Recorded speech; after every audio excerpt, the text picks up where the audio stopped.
Welcome to the GK objective biology channel. मैं हूं NEET गुरुजी। तो सबसे बड़ा क्वेश्चन जो 12वीं पास करने के बाद खासतौर से साइंस बैकग्राउंड बायोलॉजी स्टूडेंट के साथ होता है, जो नीट की तैयारी करते हैं, भाई नीट के लिए ड्रॉप करें या ना करें। ये बहुत बड़ा स्ट्रगलिंग फेज है और यहाँ पे सबसे बड़ा क्वेश्चन है नीट एस्पिरेंट के लिए।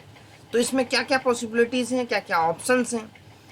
तो देखो, बेनिफिट ऑफ ड्रॉप, अगर आप ड्रॉप करते हो तो उसका बेनिफिट क्या है? You will get the time for 1 year which is enough to qualify the NEET. सबसे बड़ा बेनिफिट है कि भाई टाइम 1 साल का मिल जाता है, अच्छे तरीके से हम तैयार कर सकते हैं। अब इसके साथ साथ दिक्कतें भी कहीं और हैं। दिक्कतें ये हैं कि भाई एक तो पेरेंट्स का इशू रहता है। मैं तो ये कहूँगा कि आज की डेट में बहुत सारे पेरेंट्स हमारे वेल एजुकेटेड हैं, एजुकेशन अच्छी है उनके पास, और वो भी जानते हैं कि भाई कंपटीशन का ज़माना, अगर बच्चा नीट में कंपटीशन नहीं करेगा, दूसरे कोर्स में जाएगा तो वहाँ भी तो कंपटीशन है। तो वो कहीं ना कहीं अलाउ करते हैं।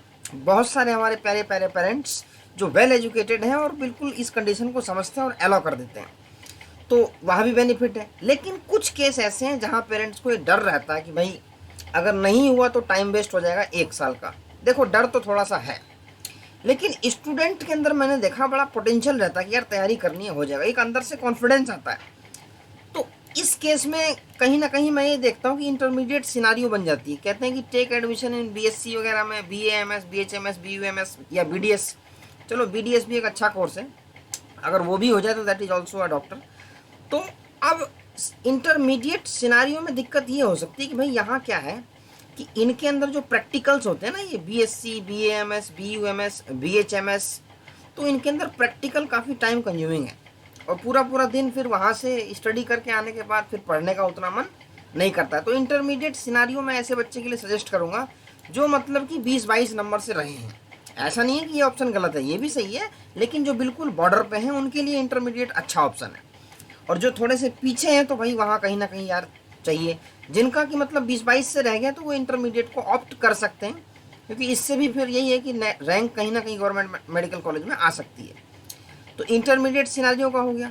अब एक दिक्कत सबसे बड़ी है भाई, इकोनॉमिकल स्टेटस। अब कोचिंग वगैरह करने में तो भाई पैसा तो चाहिए।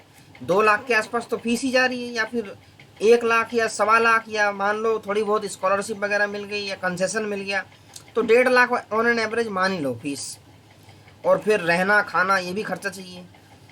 तो अगर इकोनॉमिकल स्टेटस अच्छी है तो बच्चे बड़े आराम से ले लेते हैं। अगर इकोनॉमिकल स्टेटस थोड़ी सी गड़बड़ है तो ऐसा हो सकता है, कोई गारंटी नहीं, क्योंकि इंडिया के अंदर भाई हर तरह की फैमिली है। तो वहाँ एक सेल्फ स्टडी का ऑप्शन है। आजकल ये देख रहे हो कि भाई यूट्यूब का ज़माना है और ऑनलाइन स्टडी बिल्कुल प्रिवेलेंट है आज की डेट में, और बहुत सारे ऐसे चैनल मिल जाएंगे।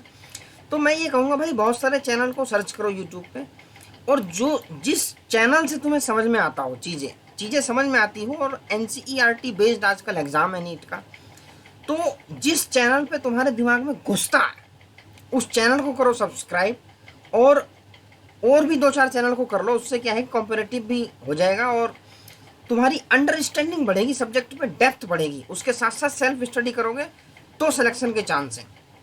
और एक चीज़ और मैं कहूँगा कि भाई कोचिंग ले या ना ले, लेकिन उसकी टेस्ट सीरीज ज़रूर ज्वाइन करना, क्योंकि टेस्ट सीरीज से क्या होता है कि बच्चा एकदम ट्रेंड हो जाता है। कोचिंग के अंदर तुम्हें जस्ट सिखाया जाएगा, लेकिन तुम जो सीखोगे ना वो कोचिंग से नहीं सीखोगे, वो तुम टेस्ट को देने से, मैदान में जब उतरोगे तब तुम्हारे दिमाग में आएगी कि भाई कैसे क्या हो रहा है, वहाँ समझ में आती है, वहाँ से दिमाग खुलता है। तो मेरा प्रीव्यू ये है कि हाँ, 1 साल के लिए कर सकते हैं ड्रॉप, लेकिन ये है कि भाई इंटरनल कॉन्फिडेंस, अंदर से आवाज़ आनी चाहिए कि भाई मैं इस साल कर सकता हूँ। ये चीज़ बहुत ज़रूरी है। अगर यहाँ गड़बड़ हो गया तो फिर मामला गड़बड़ हो सकता है। एक अपने अंदर बिल्ड करना कॉन्फिडेंस, और 1 साल सिर्फ इसी में मोटिवेट करना, इसी पे फोकस करना है। और उसके बाद ये है कि भाई सेकेंड ड्रॉप लेने से पहले थोड़ा सा सोचना बहुत ज़रूरी है, क्योंकि अगर आपके 400 प्लस आए हैं पिछली बार में, ऐसा कुछ नहीं है कि 400 प्लस आए तो सेकेंड ड्रॉप में होगा नहीं तो नहीं होगा, ऐसा कुछ नहीं है। 100 आए तब भी होगा, लेकिन एक ये है कि तैयारी। और आजकल देख रहे हो बहुत सारे यूट्यूब पे ऐसे वीडियोस पड़े हैं जिसमें कह रहे हैं कि भाई 4 साल में सिलेक्शन हुआ, 3 साल में हुआ। तो कहीं ना कहीं तैयारी धीरे धीरे बढ़ती रहती है, तो वो भी चांस बढ़ता ही रहता है। एक हिंदी मीडियम वाला केस आता है तो वो भी धीरे धीरे सॉल्व हो जाता है। और ये था भाई कि ड्रॉप करें या ना करें, तो मैं ये कहूँगा कि 1 साल का कर सकते हैं, लेकिन सेकेंड ड्रॉप करने में थोड़ा सोचने की ज़रूरत है। वहाँ तुम्हें देखना है प्रीवियस क्या गलतियाँ थी। अगर आपको लगता है कि भाई इन गलतियों को सुधार के मैं नेक्स्ट ईयर में कर सकता हूँ, तो वहाँ ये हो सकता है।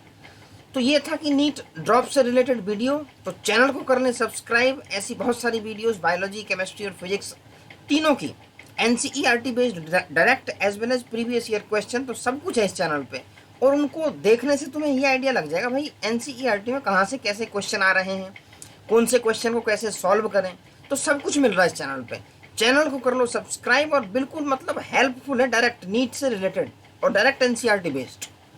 तो ये थी वीडियो भाई, नीट के लिए ड्रॉप करें या ना करें, तो बहुत ज़्यादा इसमें सोचने की ज़रूरत है और पेरेंट्स के साथ बैठ के थोड़ी सी मीटिंग करने की ज़रूरत है, और तब बच्चे को मैदान में भेजना है।